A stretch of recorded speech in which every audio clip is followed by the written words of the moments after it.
Welcome to halfourmeals.com. I'm here with Sarah Bosbom of the Red Brick Cafe in Guelph, and she's going to show us how to make a signature cappuccino. All right, so we have a Red Brick signature cappuccino. Now tell me, why is this different than any other cappuccino? Well, here at the Red Brick, we have more of a European philosophy with our coffees. So oftentimes you'll find a cappuccino that doesn't have a lot of dry foam. It's a little bit creamier, more like our lattes. Right. Yeah, so this is something that's pretty unique to Guelph. So if you're a favored cappuccino drinker, this might be an interesting twist on how to make one. So how do we start? Okay, so what we start with is this little jug here. It's important that it's nice and cold.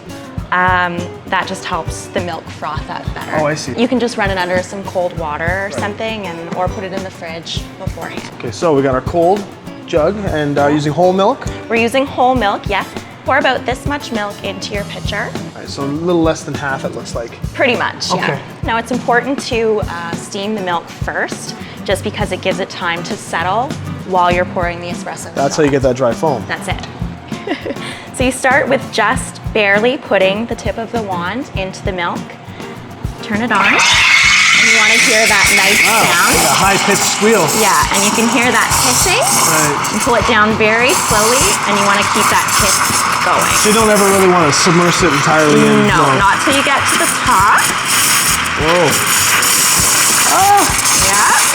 Whoa. And then you push it up. Hold your hand on the side, and basically a good way to tell it's the right temperature is if it's too hot to touch. Or if you don't want to do the touch method, you can use a... You can use a thermometer. You want it to be about 160. 160, perfect. Yeah. So I just want to get the bubbles to settle, and that allows the milk to layer out. And you take your mug. You want to heat it up, and that just, you're putting cold milk into a warm mug. It just Right, you want to keep everything helps you as warm layer, as possible. exactly. So we go over here and pour a double espresso shot. Now there are all kinds of machines at home that can help you make your espresso. You can even buy your espresso already packed in packages. Of course, the packaged stuff isn't as fresh as the actual ground stuff, but for those of you who have a gourmet machine at home, this is the way to do it.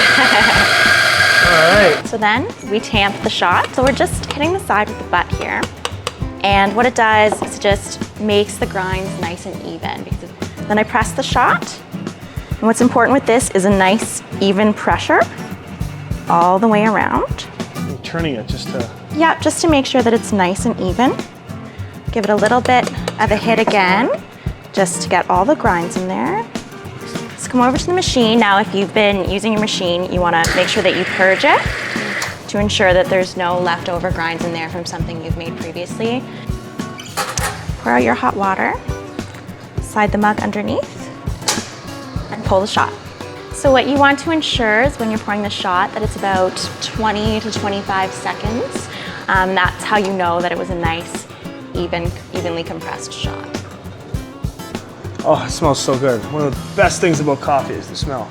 And I noticed at the top of the espresso shot here, there's this thin layer. Yes. And that's called the crema? The crema. And what is the crema exactly? The crema is just, it softens the shot. It makes it really sort of silky when Tastes you're lovely. drinking. Yeah, I noticed that. I like that the first shot.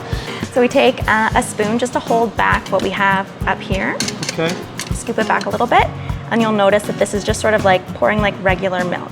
What's really important about pouring this is that you keep that crema intact. So notice how it's still sitting on the top there. Yeah. And then what we want to do is get to the wet foam, which is underneath the dry foam. So we pour off the rest of the plain steamed milk. We come back here, we're still holding back that dry foam. Pour it in, and there is the wet foam. And what's important about the wet foam is that it makes a really nice layer for the dry foam to sit on top so it doesn't melt into the cappuccino. That's how you keep them separate. Yes. So what you do after that is you give it a stir. That just gets everything nicely put together. You pull the milk up like so and set it on top. You want a mountain of that dry foam, and it looks almost like a meringue. Oh yeah. So we often serve it here. We have organic espresso espresso beans that we use. So we serve it with the fair trade organic raw sugar. Excellent. And now, the taste.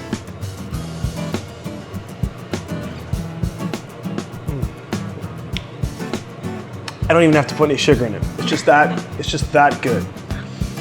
If you want to learn more about recipes as delicious tasting and looking as this, you can download our app at halfhourmeals.com, or you can check out the rest of our channel.